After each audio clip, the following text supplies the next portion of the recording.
A kind-hearted black man named Marcus stops to help a desperate white woman, Sarah, change her flat tire on the side of the road. A simple act of kindness that he never thought would lead to anything more. But the next morning, a mysterious black SUV shows up at Marcus's house, sparking a chain of events that will change his life forever. What was it about this seemingly random encounter that turned Marcus's world upside down? And how did his selfless act ripple through his life in ways he never imagined? Let's find out. But before we dive into the story, comment below where you're watching from today. And if you enjoy this tale of unexpected twists and life-changing moments, don't forget to subscribe.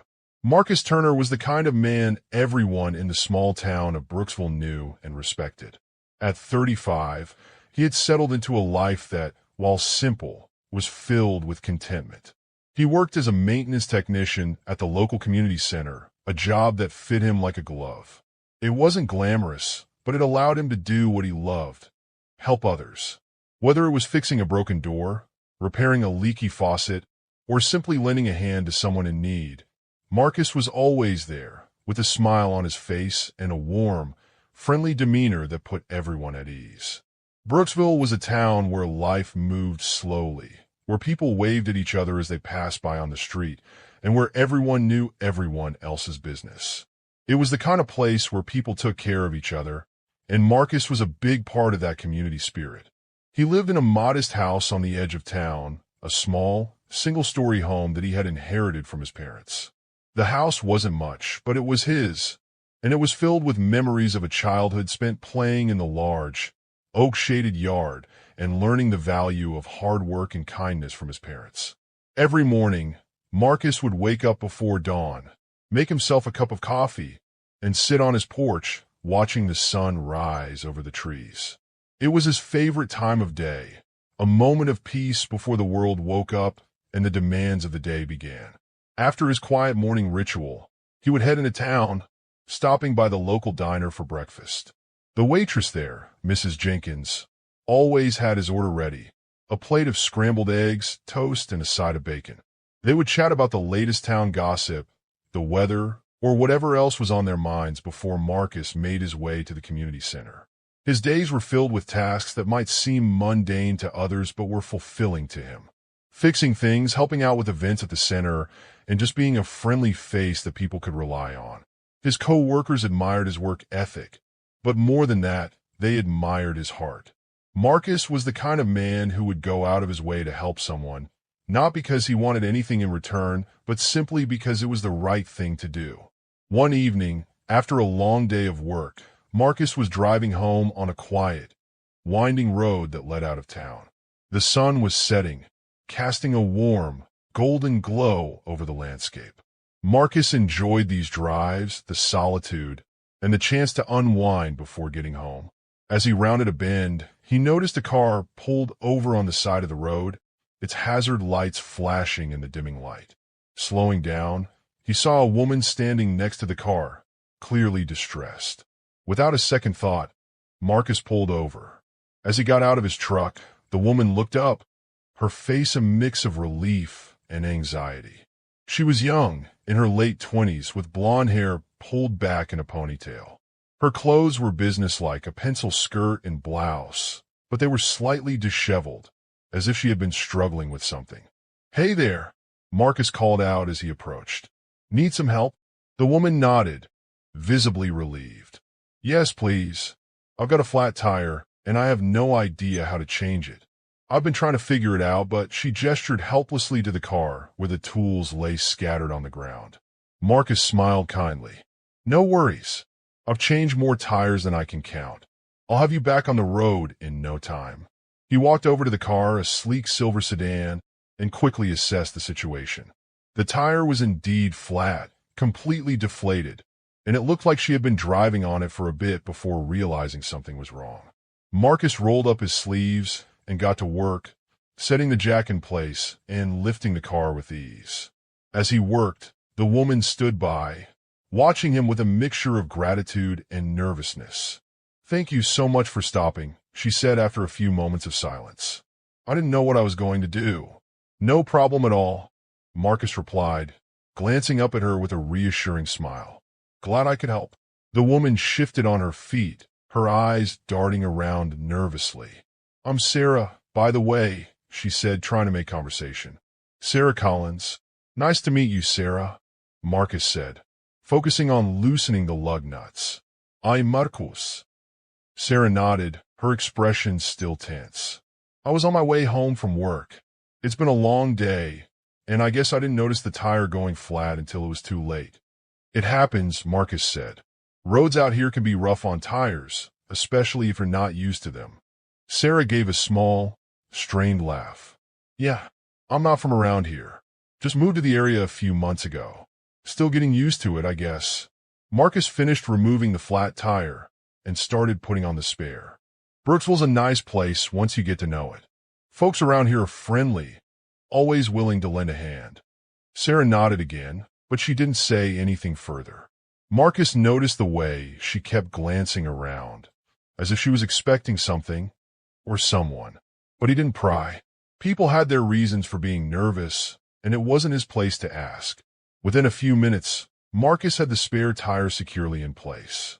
He lowered the car back down and tightened the lug nuts, making sure everything was safe and secure. He stood up, wiping his hands on a rag he kept in his truck. "There you go," he said, stepping back to admire his work. "You should be good to go now. Just make sure you get that tire fixed or replaced soon. The spare's only meant for short distances." Sarah let out a breath she hadn't realized she was holding. "Thank you, Marcus. Really, I don't know what I would have done if you hadn't stopped." Marcus smiled, shaking his head. "It's no trouble at all. Just glad I was passing by when I did." Sarah reached into her purse and pulled out a small wad of cash. "Please take this. It's the least I can do for all your help." Marcus looked at the money, then back at Sarah, and gently shook his head. "I can't take that. Helping out someone in need is payment enough." Sarah hesitated, clearly not expecting him to refuse. "Are you sure?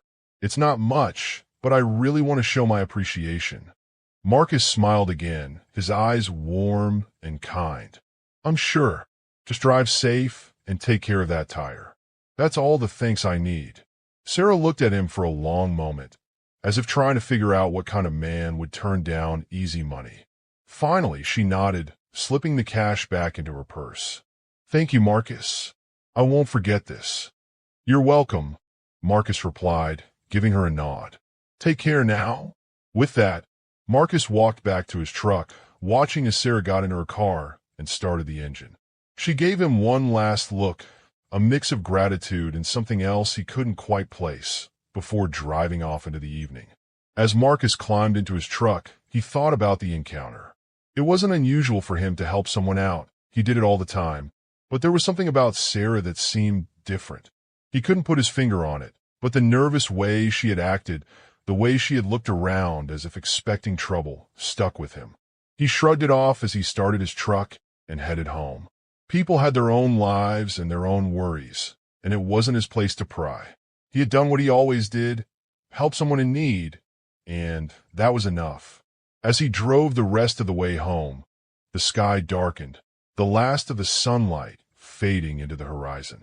Marcus was tired, ready for a quiet evening at home, but there was a lingering thought in the back of his mind, a sense that this simple act of kindness might lead to something more, something unexpected. But for now, he pushed those thoughts aside. Tomorrow was another day, and whatever came with it, Marcus knew he would face it with the same kindness and strength that had always guided him. As he pulled into his driveway and turned off the engine, Marcus took a deep breath, savoring the peace of the evening. He had done a good deed, just like any other day. Little did he know, this particular good deed was about to change his life in ways he could never have imagined. And with that, Marcus stepped out of his truck, heading inside to the warmth of his home, unaware of the chain of events that had just been set into motion. Marcus woke up to the sound of birds chirping outside his window, the morning sun casting a warm glow across his small bedroom. It was a routine start to what he thought would be another typical day. He stretched, rubbed his eyes, and swung his legs out of bed. The floor was cool beneath his feet as he made his way to the kitchen to start his day with a cup of coffee, just like he did every morning. As the coffee brewed, Marcus glanced out of the window above the sink, taking in the view of his quiet street. The neighborhood was still, with only a few early risers out for their morning walks. His eyes drifted to the curb outside his house, where a black SUV was parked. It was sleek and new, the kind of vehicle that stood out in a place like Brooksville, where most people drove older, more practical cars. Marcus frowned slightly, but didn't think much of it at first. Maybe it belonged to someone visiting a neighbor, or perhaps it was just a random car that happened to be parked there. He finished making his coffee and sat down at the kitchen table, flipping through the morning paper. As he sipped his coffee, he couldn't help but glance back out the window at the SUV. It was still there, parked in the same spot, with no sign of anyone around it. The minutes ticked by, and the SUV didn't move. Marcus found himself growing more curious.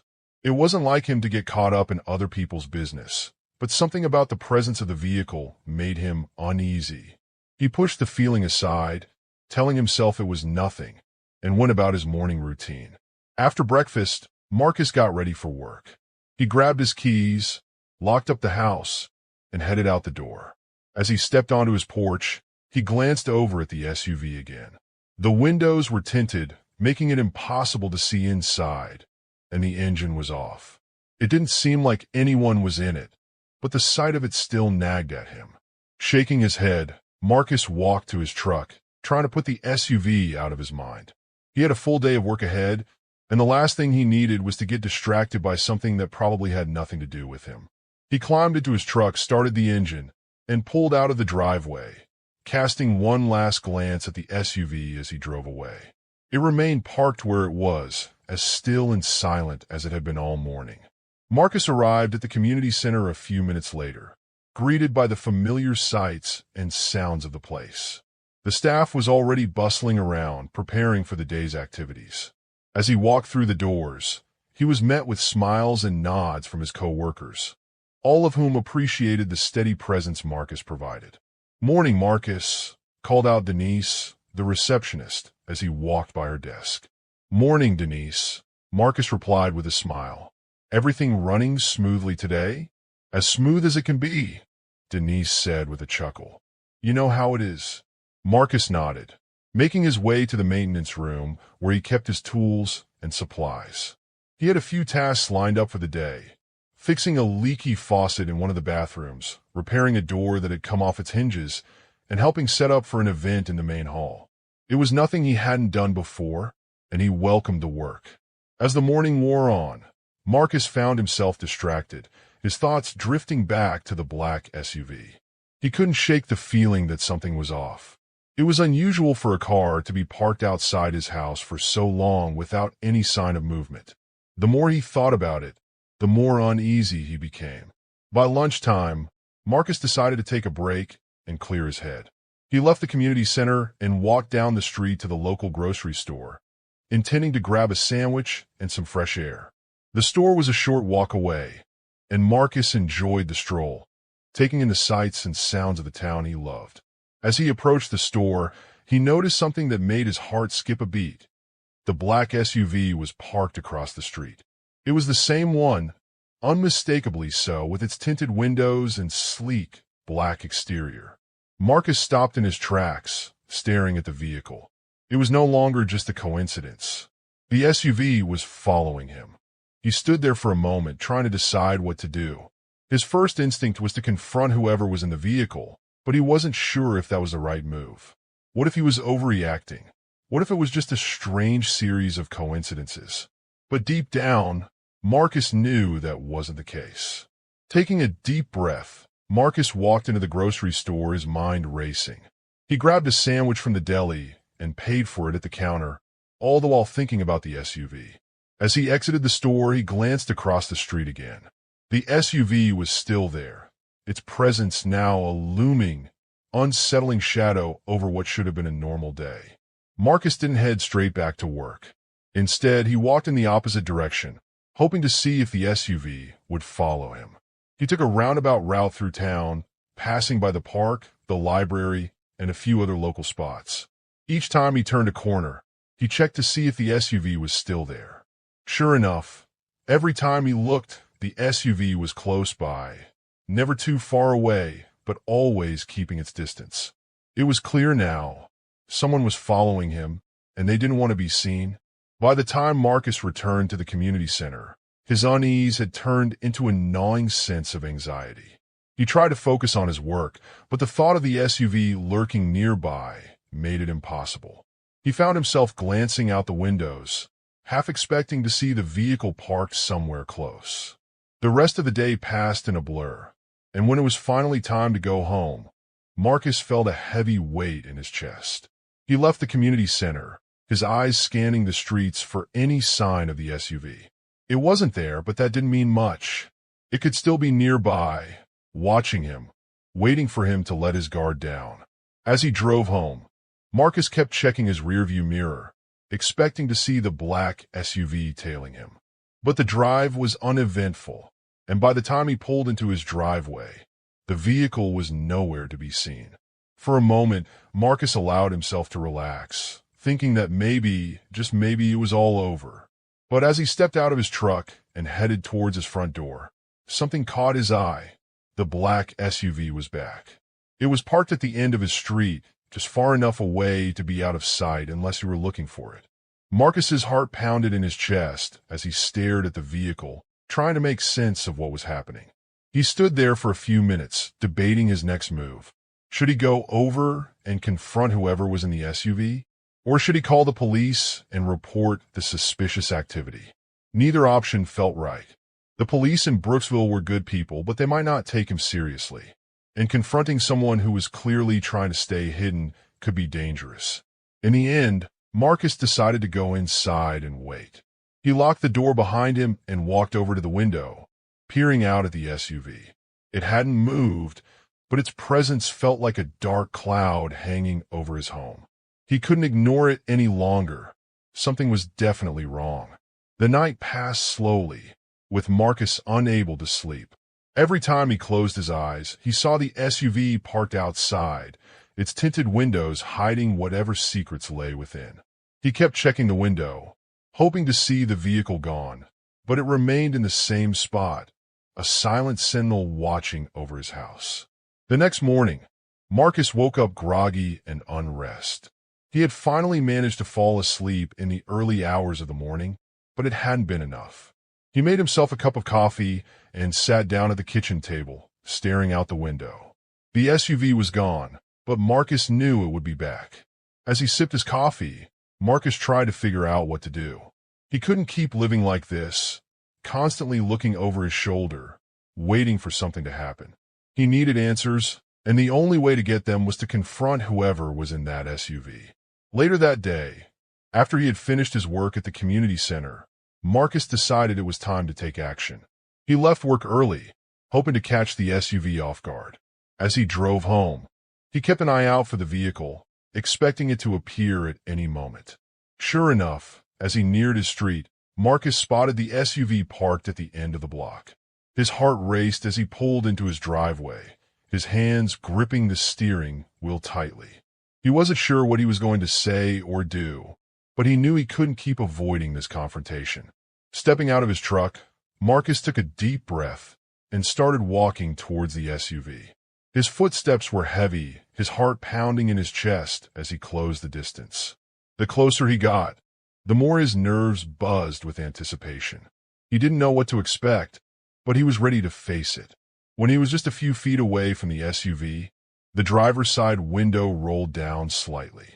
Marcus could see a shadowy figure behind the tinted glass, but he couldn't make out any details. He opened his mouth to speak, but before he could get a word out, the SUV's engine roared to life. The vehicle sped off down the street, tires screeching as it turned the corner and disappeared from view. Marcus stood there, stunned, his heart still racing. The confrontation he had been preparing for had ended before it even began, leaving him with more questions than answers.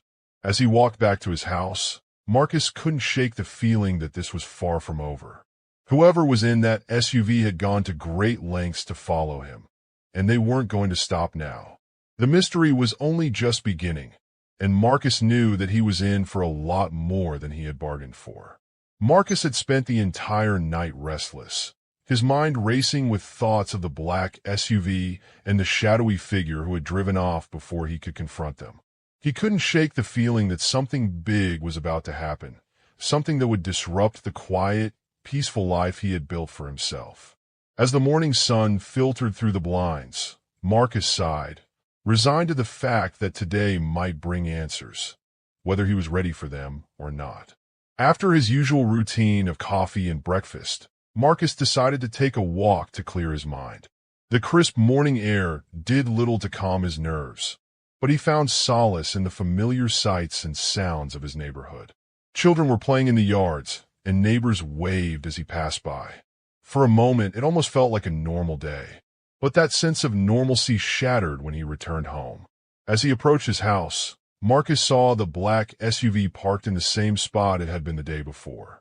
His heart sank, but this time he wasn't filled with the same dread. Instead, a sense of determination settled in. He needed to find out who was behind this and why they were so intent on following him. Marcus stood on his front porch, staring at the SUV. It was then that he noticed something different. Two men, dressed in sharp suits, were stepping out of the vehicle. They moved with an air of authority, their expressions calm and composed as they made their way toward him. "Good morning, Mr. Johnson," one of the men said as they reached the porch.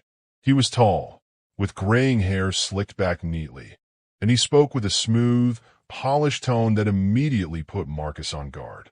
The other man, slightly younger and with a steely gaze, stood silently by his side. "Morning," Marcus replied cautiously, not sure how to respond. He crossed his arms, trying to appear calm even as his mind raced with questions. The older man smiled, though it didn't reach his eyes. "Allow me to introduce myself. My name is James Bennett, and this is my associate, Mr. Turner. We represent the Montgomery family." Marcus's brow furrowed in confusion. The Montgomery family? The name didn't ring any bells.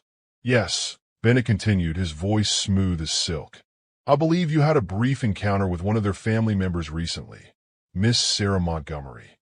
Marcus's eyes widened as he recalled the woman he had helped on the side of the road. The flat tire, the late hour, her nervous demeanor, it all came rushing back. "Sarah Montgomery," he repeated, more to himself than to the men. "I didn't realize." "Sarah is the daughter of Mr. Richard Montgomery," Bennett explained, as if sensing Marcus's surprise. "A name you might recognize. He's a well-known businessman, a billionaire in fact." Marcus stared at the men, trying to process what he was hearing. "I didn't know," he said slowly, still trying to wrap his mind around the idea that the woman he had helped was the daughter of a billionaire. "No, of course you didn't," Bennett said, waving a hand dismissively. "Miss Montgomery didn't share her identity with you, and we understand why. It was a stressful situation, and she was likely more concerned with getting home safely." Marcus nodded, unsure of what to say. The whole situation was surreal. He had simply done what he thought was right, helping someone in need, and now here were these men, representatives of a powerful family, standing on his porch. "What do you want from me?" Marcus finally asked, his tone guarded. Bennett smiled again, this time with a hint of something more, perhaps amusement. "We're not here to ask anything of you, Mr. Johnson. Quite the opposite, actually. We're here to offer you something." "Offer me something?" Marcus echoed, his suspicion growing. This didn't feel right. "What could you possibly offer me?" Turner, the younger man, finally spoke up, his voice firm and direct. "We're here to reward you, Mr. Johnson, for your kindness, your selflessness. The Montgomery family doesn't take such acts lightly." Marcus frowned, his mind racing. "Reward me? For what? I just helped her change a tire. Anyone would have done the same." "That may be true," Bennett said, stepping closer. "But you did it, Mr. Johnson. You stopped, you helped her, and you asked for nothing in return. That means something to the Montgomerys." Marcus shook his head, still not understanding. "I don't need a reward. I was just doing what I thought was right." "And that's precisely why they want to reward you," Bennett said, his tone earnest. "Your actions, your character. They stand out in a world where so many would have just driven by. The Montgomery family appreciates that. Marcus looked from Bennett to Turner, trying to read their expressions. There was something about the way they spoke, the way they carried themselves, that put him on edge. They were too polished, too practiced. He didn't trust them. "What kind of reward are we talking about?" Marcus asked, his voice cautious. He didn't want to get involved in something he didn't understand, especially with people who clearly had a lot of power and influence. Bennett exchanged a glance with Turner before answering. "That, Mr. Johnson, is up to you.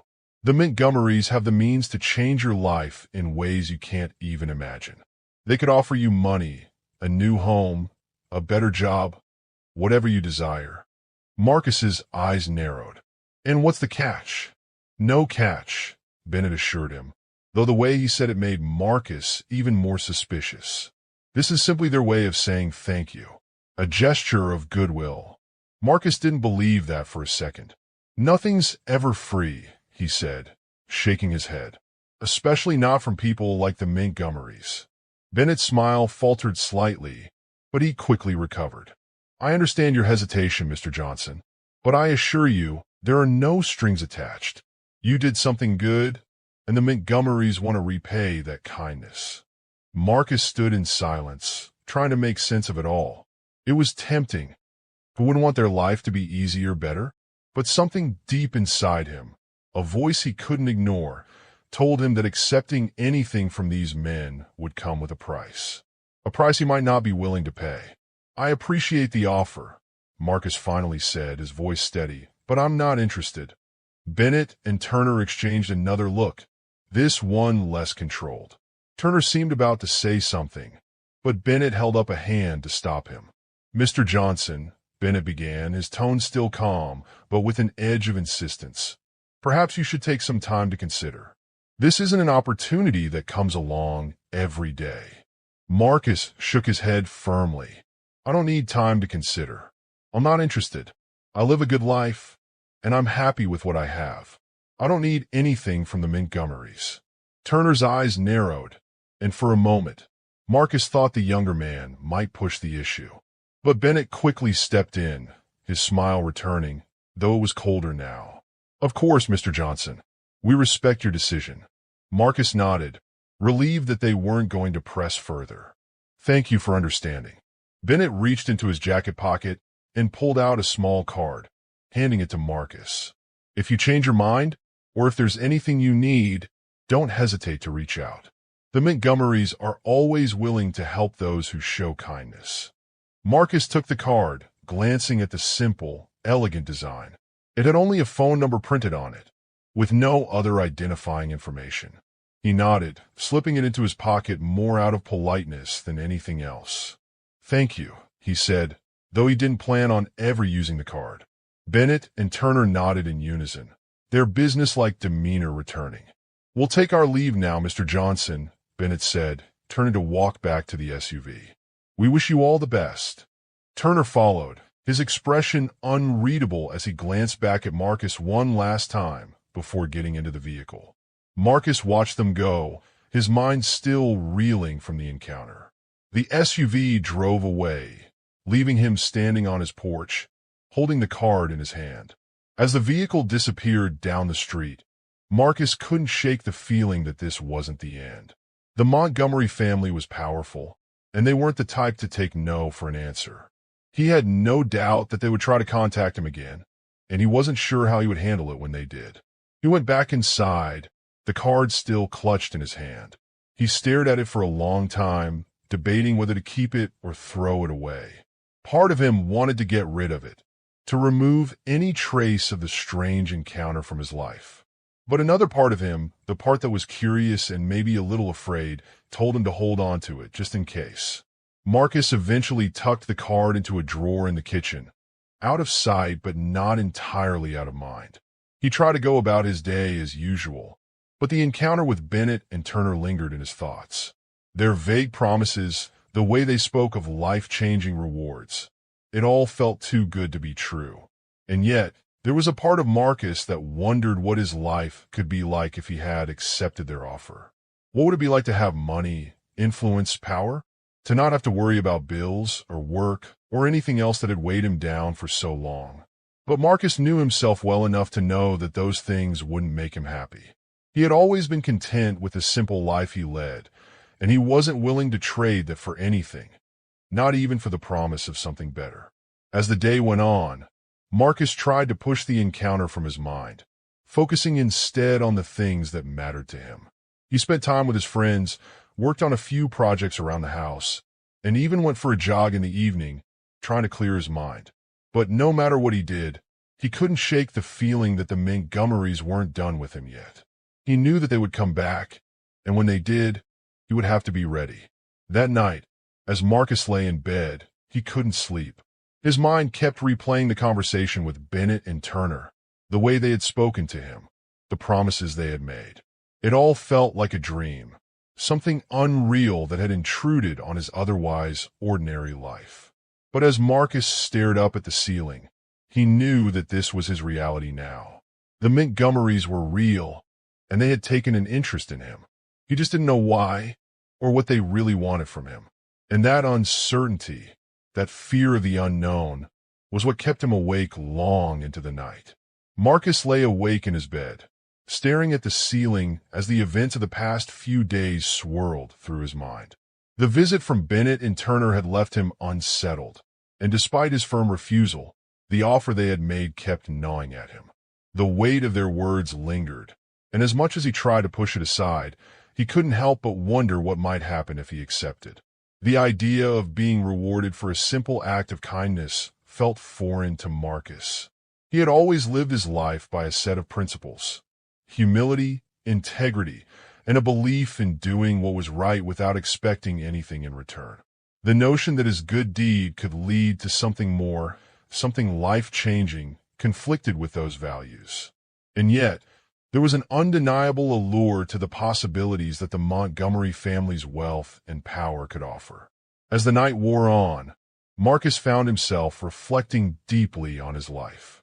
He thought about the years he had spent working hard, making ends meet, and finding contentment in the small joys of life. He wasn't a man who craved luxury or recognition. He found fulfillment in the relationships he had built, the community he was part of, and the simple pleasures that came from living an honest life. But now, that life seemed to be at a crossroads. The decision he had made on the side of the road that night, the choice to help Sarah Montgomery, had set off a chain of events that he could never have predicted. And with that, the decision he faced now felt weightier than anything he had ever encountered. Unable to sleep, Marcus finally got out of bed and made his way to the small living room. He sat down on the worn couch, running a hand through his hair as he considered his next steps. He knew he couldn't make this decision alone.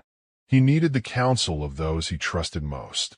The next morning, Marcus reached out to a few close friends and family members, asking them to come over for a conversation.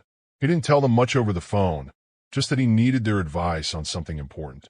By the early afternoon, they had gathered in his living room, a mix of concerned and curious expressions on their faces.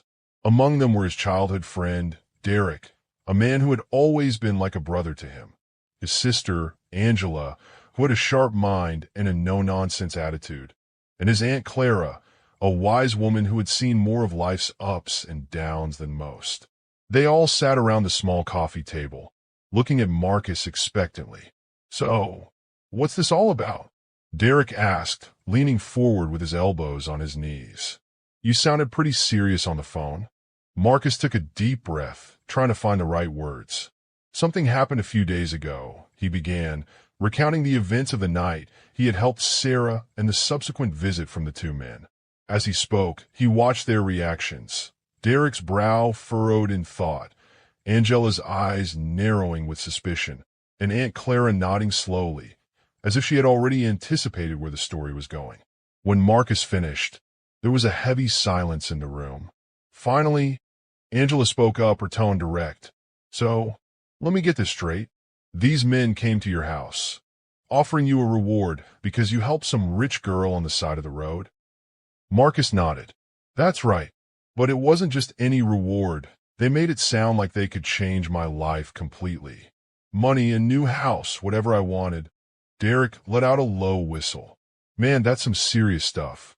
And you just turned them down? Yeah, Marcus replied, though the doubt in his voice was evident. I told them I wasn't interested, that I didn't want anything from them. But, I don't know, something about the whole thing doesn't sit right with me. Angela leaned back in her chair, crossing her arms. Of course it doesn't sit right. These people don't offer something for nothing, especially not someone with that kind of power and money. There's always a catch. I agree, Aunt Clara said, her voice calm but firm. In my experience, when someone offers you the world, they usually expect something in return, and it's not always something you're willing to give. Derek nodded thoughtfully. But still, it's not every day you get an offer like that. I mean, they could really change your life, Marcus. You wouldn't have to worry about money or anything else again. And what would he have to give up in return? Angela countered, her voice sharp. His independence? His peace of mind? We don't know these people, Derek. We don't know what they're really after.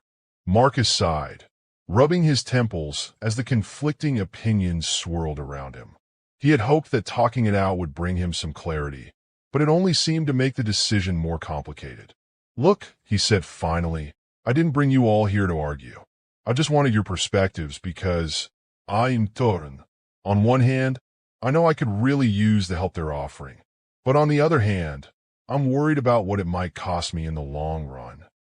Aunt Clara reached over and placed a comforting hand on Marcus's arm. You're a good man, Marcus. You've always done what's right, and that's why you're struggling with this. But remember, it's not just about what you stand to gain. It's about what you might lose too. Her words hit home, and Marcus nodded, appreciating her wisdom. But before he could respond, there was a knock at the door. Everyone fell silent, exchanging puzzled glances. Marcus stood up, his heart racing as he went to answer the door. He hadn't been expecting anyone else, and after everything that had happened, he couldn't help but feel a sense of unease. When he opened the door, his breath caught in his throat. Standing on the porch was Sarah Montgomery, the very woman he had helped that night. She looked different from the last time he had seen her, more composed, but with a weariness in her eyes that hadn't been there before. Sarah, Marcus said, surprised. What are you doing here? Marcus, she replied, her voice soft but urgent. I'm sorry to show up like this, but I need to talk to you. Can I come in? Marcus hesitated for a moment, then stepped aside, allowing her to enter. As she walked into the living room, the others looked at her with a mix of curiosity and suspicion.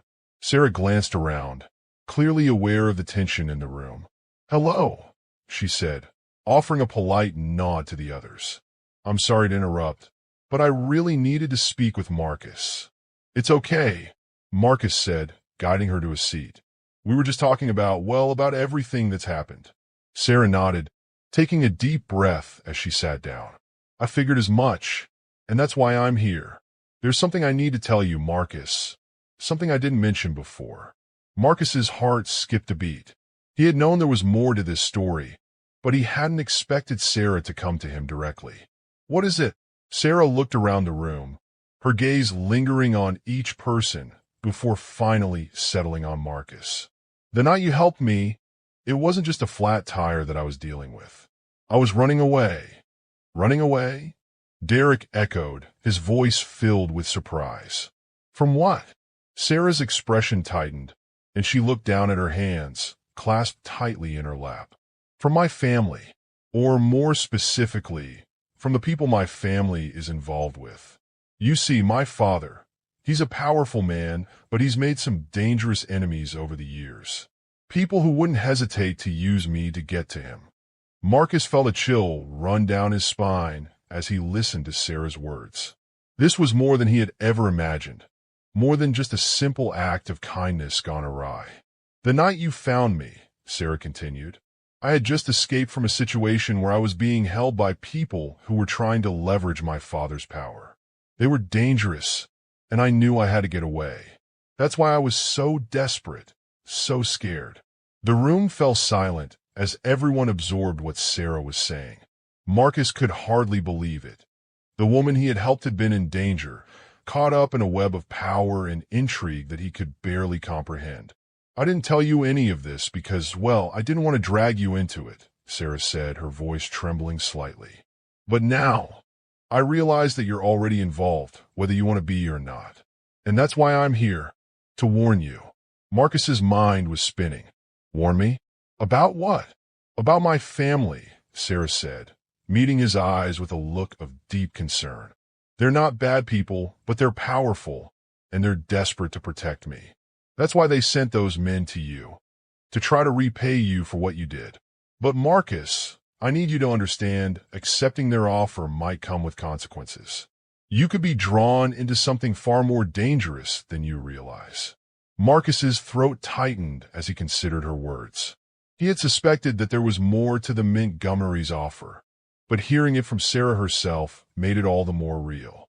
What should I do? He asked, his voice barely above a whisper. Sarah hesitated, then reached out and placed a hand on his. I can't tell you what to do, Marcus, but I can tell you this, whatever choice you make, do it for yourself, not for them. Don't let them control your life, no matter how tempting their offer might be. Her words resonated with Marcus, striking a chord deep within him. He had always prided himself on being his own man, on living life on his own terms.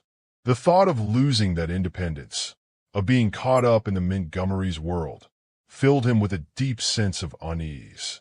But before he could respond, Sarah continued, her voice filled with emotion. And Marcus, thank you. What you did for me that night, it meant more than you'll ever know. You saved me, not just from a flat tire, but from something much darker. And for that, I'll always be grateful. Marcus looked into her eyes, seeing the sincerity and gratitude there. He realized then that this wasn't just about the reward or the offer from her family. It was about the impact his actions had on another person's life, and the ripple effects that had followed.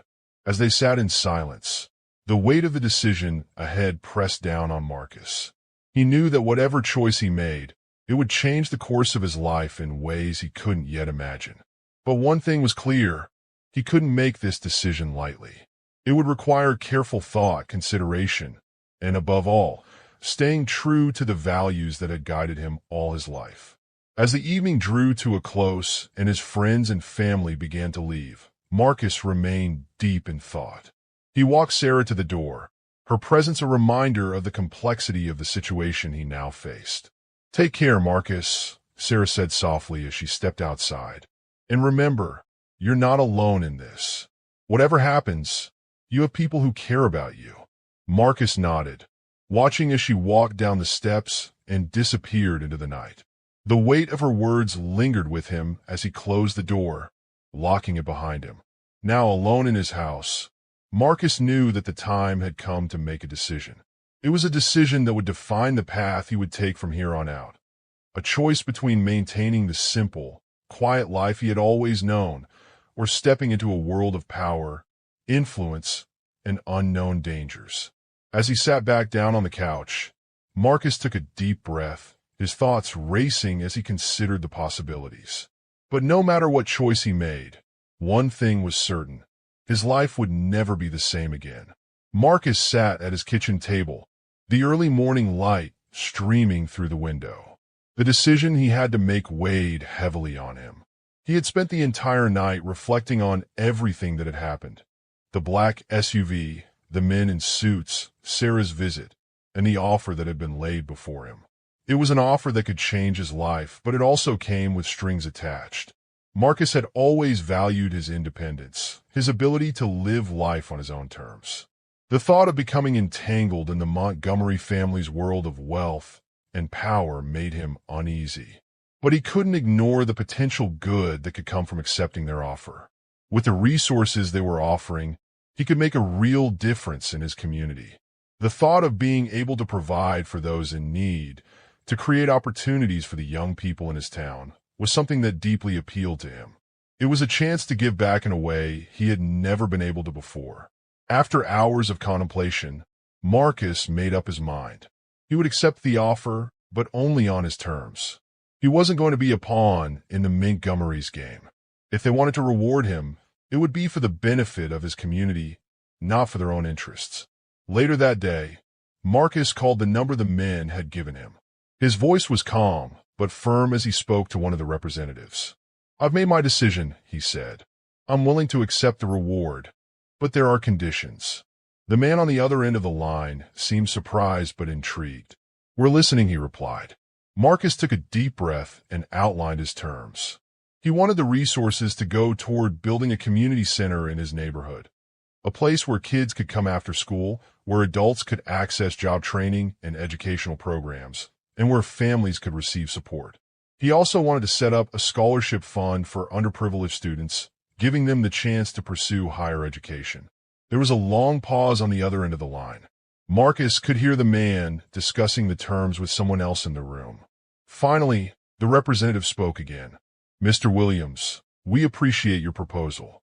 We'll need to discuss this further with the family, but I believe we can come to an agreement." Marcus felt a sense of relief wash over him.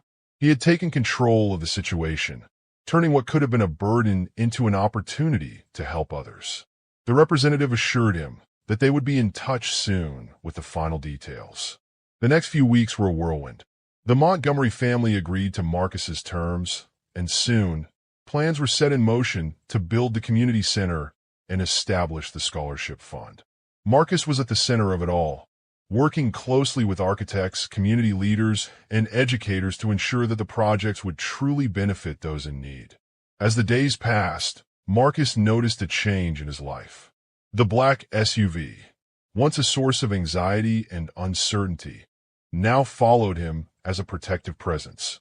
It no longer symbolized mystery and fear, but rather the support and resources that were now at his disposal.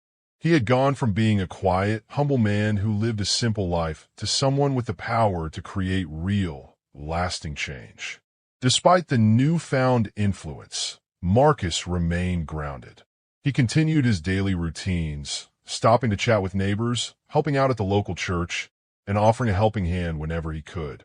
But now, he had the means to do so on a much larger scale. The community center became a beacon of hope in the neighborhood, a place where people from all walks of life could come together and support one another. The scholarship fund gave young people a chance at a brighter future, one that many had never thought possible. One day, as Marcus walked past the newly constructed community center, he saw a group of children playing basketball on the court. Their laughter filled the air, a sound that warmed his heart.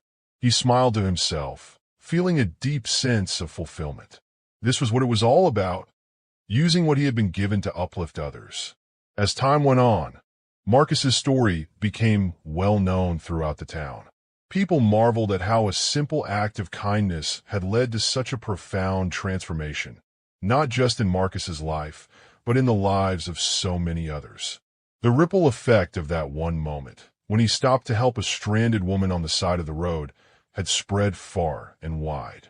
Marcus remained humble through it all, never forgetting where he came from or the values that had guided him. He continued to help others, just as he had before, but now with the added benefit of the resources and connections he had gained. He became a mentor to the young people in the community, offering guidance and support as they navigated their own paths in life. One evening, as the sun set over the town, Marcus sat on the porch of his modest home, reflecting on everything that had happened. The black SUV was parked across the street, as it had been for weeks, but it no longer felt out of place. It was a reminder of the journey he had been on, of the choices he had made, and of the impact he had been able to have on the world around him. Sarah had stayed in touch, visiting the community center and offering her own support to the projects Marcus had initiated.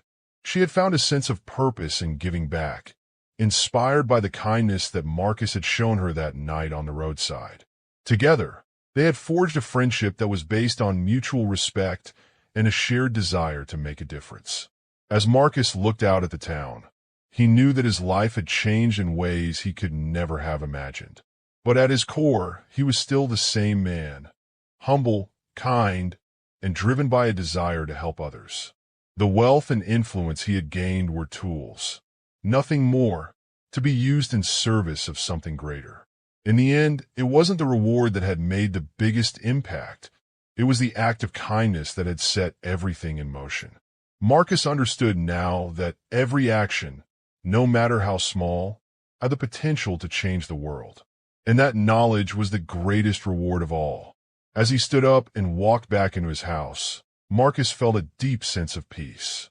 He had made his decision, and it was the right one. His life was no longer just about himself. It was about the community, about the future, and about the endless possibilities that lay ahead. And as he closed the door behind him, he knew that whatever came next, he was ready for it.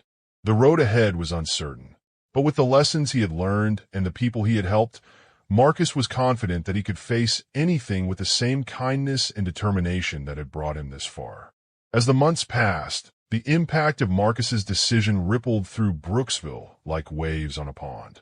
The community center he had envisioned was now a thriving hub of activity, its doors open to all who sought education, support, or simply a place to belong. The scholarship fund had already changed the lives of several promising students, giving them opportunities they never thought possible. But perhaps the most profound change was in Marcus himself. On a crisp autumn morning, Marcus stood outside the community center, watching as a group of volunteers planted trees along the newly paved walkway. The sound of laughter and friendly chatter filled the air, a stark contrast to the quiet, almost somber atmosphere that had once characterized this part of town. "Quite a sight, isn't it?" a familiar voice said from behind him. Marcus turned to see Sarah Montgomery standing there, a warm smile on her face. She had become a frequent visitor to Brooksville, her initial wariness replaced by a genuine enthusiasm for the changes taking place. "It really is," Marcus replied, his voice filled with a mixture of pride and humility. "Sometimes I still can't believe how much has changed." Sarah nodded, her eyes scanning the bustling scene before them. "You've done amazing things here, Marcus. You've given people hope." Marcus shook his head slightly, a habit he had developed whenever someone tried to give him too much credit. "We've all done this together. I just pointed us in the right direction." As they stood there, watching the community come together, Marcus couldn't help but reflect on the journey that had brought him to this point. The decision to accept the Montgomery family's offer, but on his own terms, had been a turning point. It had opened doors he never knew existed, but it had also presented challenges he never anticipated. One of those challenges walked up to them at that moment. James Bennett, the man who had first approached Marcus on behalf of the Montgomery family. His polished exterior remained unchanged, but there was a newfound respect in his eyes as he greeted Marcus. "Mr. Johnson," Bennett said, extending his hand. "I hope I'm not interrupting." Marcus shook his hand, noting the firmness of Bennett's grip. "Not at all, Mr. Bennett. Sarah and I were just admiring the progress." Bennett nodded, his gaze sweeping over the community center and the surrounding area. "It's truly remarkable what you've accomplished here. The family is impressed." There was a weight to Bennett's words that Marcus had come to recognize. The Montgomery family's approval was not easily earned, and it often came with expectations. "I'm glad to hear that," Marcus replied carefully. "But I hope they understand that this isn't about impressing anyone. It's about doing what's right for the community." Bennett's expression remained neutral, but there was a flicker of something, admiration perhaps, in his eyes. "Of course. That's precisely why the family is interested in expanding the scope of your work." Marcus felt a familiar tension settle in his shoulders. He had known this moment would come eventually. The Montgomerys weren't content with just funding a single community center and scholarship program. They saw potential in Marcus, potential they wanted to harness. "Expanding?" Marcus asked, his tone measured. "In what way?" Bennett reached into his suit jacket and pulled out a sleek folder. "We've drawn up some proposals. The family believes your model could be replicated in other communities across the state, perhaps even nationally." Marcus took the folder, feeling its weight in his hands. It represented more than just paper and ink. It was a crossroads, another moment that could change the course of his life. "I'll look it over," Marcus said, tucking the folder under his arm. "But I can't make any promises. My focus is here on Brooksville." Bennett nodded, seemingly satisfied with this response. "Of course. Take your time. We're in no rush." With that, He excused himself, leaving Marcus and Sarah alone once more. Sarah watched Bennett's retreating figure, a slight frown on her face. "They're not going to let up, you know," she said softly.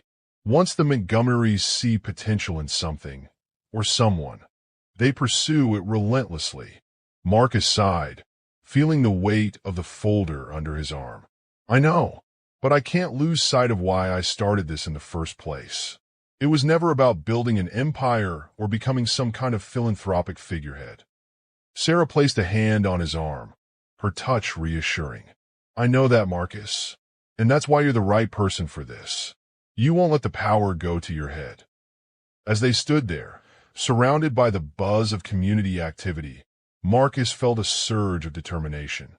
He had navigated the complexities of the Montgomery family's world this far. He could continue to do so as long as he stayed true to his principles. The rest of the day passed in a blur of activity. Marcus threw himself into the work, helping volunteers, discussing plans for new programs with the center's staff, and meeting with local business owners who were interested in supporting their efforts. By the time evening fell, he was exhausted but fulfilled. As he walked home, the black SUV that had once been a source of anxiety now followed at a discreet distance. Marcus had come to accept its presence as part of his new reality. It was a reminder of the power and influence he now wielded, but also of the responsibilities that came with it. At home, Marcus settled into his favorite chair, the folder Bennett had given him sitting on the coffee table. He stared at it for a long moment, torn between curiosity and apprehension. Finally, with a deep breath, he opened it. The proposals inside were ambitious, to say the least. The Montgomery family envisioned a network of community centers across the state, each one modeled after the success in Brooksville. They wanted Marcus to oversee the entire operation, to become the face of a movement that could potentially change thousands of lives. As he read through the documents, Marcus felt a mix of excitement and trepidation. The potential for good was enormous, but so was the potential for losing his way. He had seen how power could corrupt, how even the best intentions could be twisted by greed or ego. Marcus stayed up late into the night, poring over the proposals, making notes, and wrestling with the decision before him. By the time he finally went to bed, his mind was still whirling with possibilities and concerns. The next morning, Marcus woke early, his decision still unmade. He went through his usual routine: coffee, a quick breakfast, and a walk around the neighborhood. As he passed by houses where he knew families were struggling, where children faced uncertain futures, the weight of his potential influence pressed down on him. When he arrived at the community center, he was surprised to see Aunt Clara waiting for him. Her weathered face creased into a smile as he approached. "Aunt Clara," he said, giving her a warm hug, "what brings you here so early?" She patted his cheek affectionately. "I had a feeling you might need some of my famous advice this morning." Marcus couldn't help but chuckle. Aunt Clara had an uncanny ability to sense when he was grappling with something important. "You're right about that," he admitted. "How about we grab a coffee and talk?" They settled into a quiet corner of the center's cafeteria, steaming mugs of coffee in front of them. Marcus filled Aunt Clara in on the Montgomery family's proposal, voicing his concerns and hopes. Aunt Clara listened intently, her eyes sharp and focused. When Marcus finished, she was quiet for a moment, considering her words carefully. "You know, Marcus," she began, her voice gentle but firm, "when I was a young woman, I faced a choice not unlike yours. It wasn't about money or influence, but it was about the direction my life would take. I could stay in our little town, marry the boy everyone expected me to marry, and live the life that was laid out for me. Or I could leave, pursue my dreams, and face the unknown." Marcus leaned forward, intrigued. Aunt Clara rarely spoke about her youth. "What did you do?" A wistful smile played across her lips. "I left. I traveled, I studied, I experienced things I never could have imagined. And you know what? It was terrifying and exhilarating all at once. But I never regretted it, because I knew I was being true to myself." She reached across the table, placing her hand over Marcus's. The question you need to ask yourself, Marcus, is not whether you should take this opportunity. The question is, can you stay true to yourself and your values if you do? Marcus nodded slowly, turning her words over in his mind. But how can I be sure? How do I know I won't lose my way? Aunt Clara's eyes twinkled with wisdom. You can't be sure, my dear. That's the nature of life. But I know you, Marcus. I've watched you grow from a boy into the man you are today. You have a strong moral compass, and as long as you keep listening to it, you'll find your way. As they finished their coffee, Marcus felt a sense of clarity settling over him. Aunt Clara's words had struck a chord, reminding him of the values that had guided him this far. Thank you, Aunt Clara, he said as they stood to leave. I think I know what I need to do. She smiled, patting his arm. You always did, Marcus. You just needed a little reminder. With renewed purpose, Marcus spent the next few days carefully considering the Montgomery family's proposal. He spoke with community leaders, sought advice from mentors, and spent long hours in reflection. Finally, he felt ready to make his decision. He arranged a meeting with James Bennett, choosing to hold it at the community center rather than in some sterile corporate office.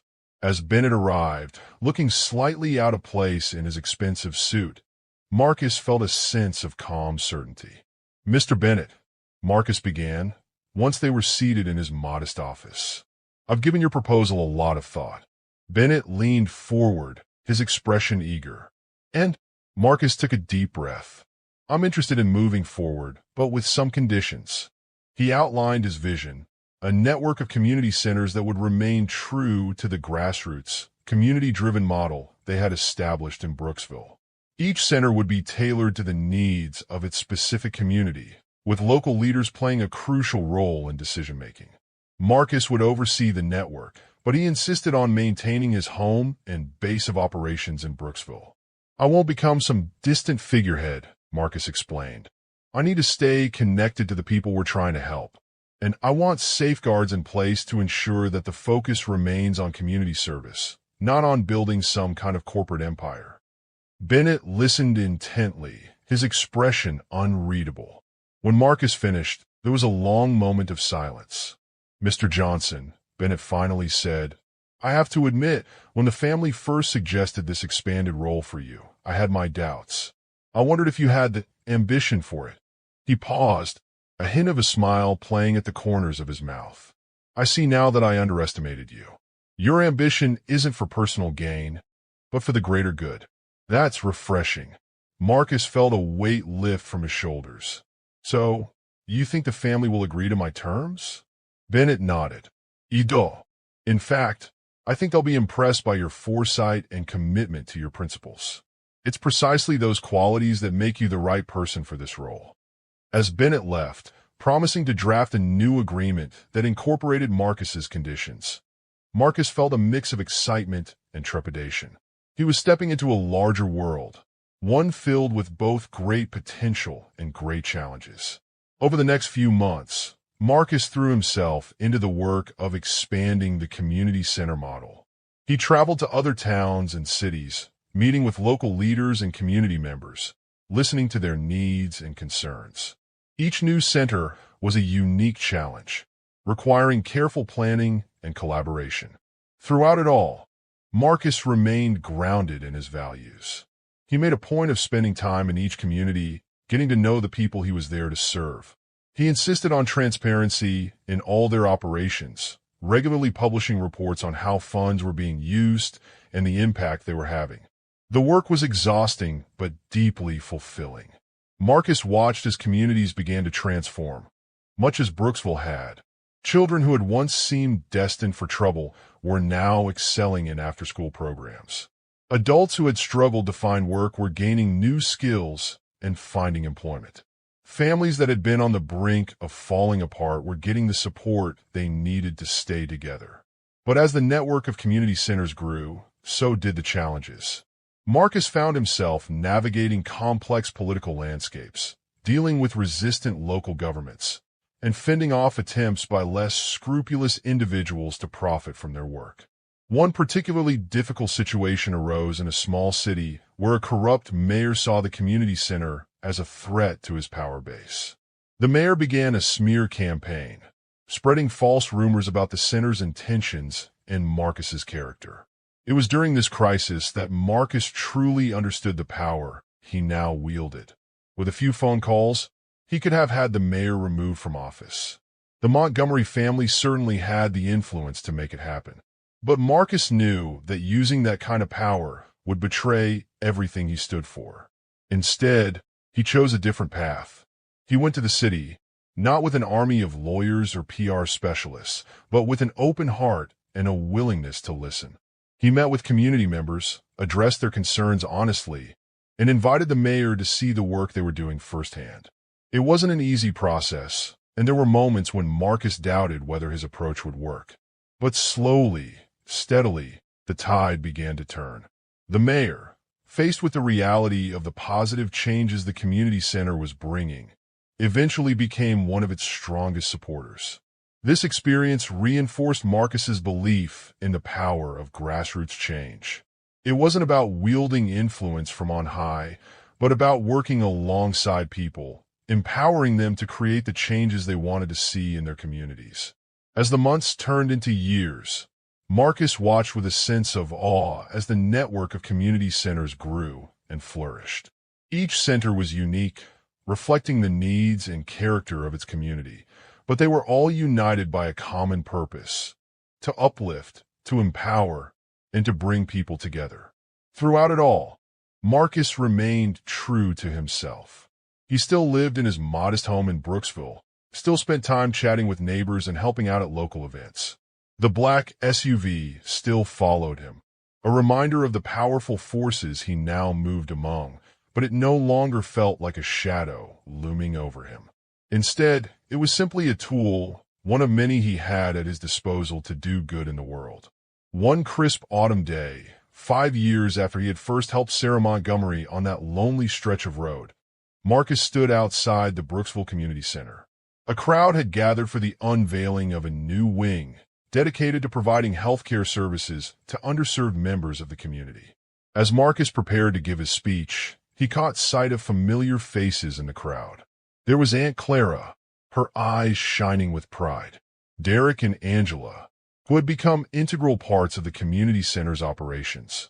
And there, standing near the back, was Sarah Montgomery, a warm smile on her face. Marcus took a deep breath and stepped up to the podium. As he looked out over the sea of faces, people whose lives had been touched by the work they had done together, he felt a profound sense of gratitude. 5 years ago, he began, his voice strong and clear. I made a choice to accept an opportunity that I never expected, and to use it in a way that would benefit not just me, but all of us. Standing here today, seeing all that we've accomplished together, I know it was the right choice. He paused, his gaze sweeping over the crowd. But the truth is, it wasn't just my choice. It was all of ours. Every person who volunteered their time, every child who came here to learn, every family that found support in their darkest hours. You all chose to be part of this. You chose to believe that we could make a difference, that we could build something meaningful together. Marcus felt a lump form in his throat as he continued. I've traveled to many places over the past few years, seeing communities transform in ways I never thought possible. And do you know what I've learned? That the power to change the world doesn't come from money or influence. It comes from people who care, who work hard, who refuse to give up even when things seem impossible. He gestured to the new wing behind him. This building and all the others like it across the country, they're not monuments to any one person or family. They're monuments to the human spirit, to our capacity for kindness and compassion. They're proof that when we come together, when we choose to see the best in each other and to work towards a common goal, there's nothing we can't accomplish. As Marcus finished his speech, the crowd erupted in applause. He stepped back from the podium, feeling a mix of emotions: pride in what they had accomplished, humility in the face of the community's support, and a renewed determination to continue the work they had begun. Later, as the crowd mingled and explored the new wing, Marcus found a quiet moment with Sarah. They stood off to the side, watching the bustling activity around them. "You know," Sarah said, a hint of wonder in her voice, "when I first met you that night, I never could have imagined all of this." Marcus chuckled softly. "Neither could I. Life has a funny way of surprising us, doesn't it?" "It does," said Sarah. In the end, Marcus understood that true change came from the collective efforts of individuals who cared deeply about their community. The power he had gained was merely a tool to amplify the kindness and compassion that had always guided him. His life had indeed changed, but at his core, he remained the same man, dedicated to uplifting others and staying true to the values that had brought him this far. What would you have done if you were in Marcus's position and found yourself facing a life-changing offer after a simple act of kindness? Would you have accepted the mysterious reward, or would you have hesitated? If you enjoyed this story of unexpected twists, moral dilemmas, and the power of doing good, please consider subscribing to my channel. I put a lot of effort into creating these impactful narratives, and your support truly means the world to me. Thank you for being a part of this journey.